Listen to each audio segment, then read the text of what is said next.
There's a difference between being looked at and being seen by someone. You felt it. A person walks into a room and doesn't say a word, but something shifts. People quiet down. People sit up straighter, not from fear, from presence. You called it charisma, a vibe, main character energy. Older lineages called it the gaze, and it's not about your eyes. It's about what's behind them, what it actually is in plain terms. This isn't a physical marking like the others. It's a quality, and it shows up in three specific ways. Stillness, you don't fidget to fill silence, you let it sit. Unhurried focus, when you look at someone, you actually look. Not scanning past them to the next thing, a pause before you respond.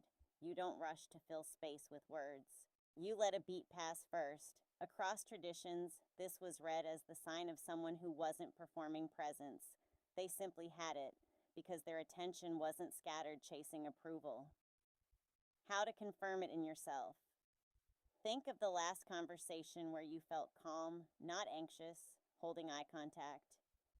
Think of a moment someone said, "You have a way of making people feel heard."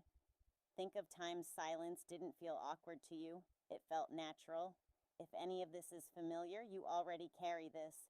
You've just been taught to shrink it, apologize for it, or fill it with nervous noise instead of trusting it.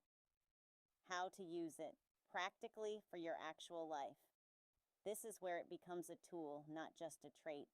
In hard conversations, a boundary, a negotiation, a confrontation, resist the urge to fill silence first. Let your pause do the talking. People read composure as strength, even when you don't feel strong yet. In rooms where you feel unseen or unsure, stop performing bigger energy to be noticed. Go still instead. Presence draws people in. Noise pushes them away.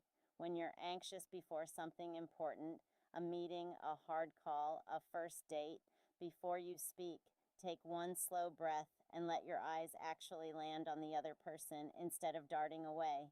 That single pause recalibrates the entire exchange, and it recalibrates you. This isn't about intimidating anyone. It's about no longer performing smaller than you are. You don't need to raise your voice to be heard. You don't need to prove anything to be believed. Your presence was never too much. It was simply waiting for you to stop apologizing for it. Go carry it tonight exactly as it is. Then come back. There's more of you left to remember. You've been told you're intense or intimidating for simply not performing smaller than you are. That's not a flaw. That's the gaze, presence you were never meant to shrink. I see you. I recognize your presence, and it's warm and welcoming. Let's make our presence felt. Be sure to like, comment, and follow your tribe of alchemists.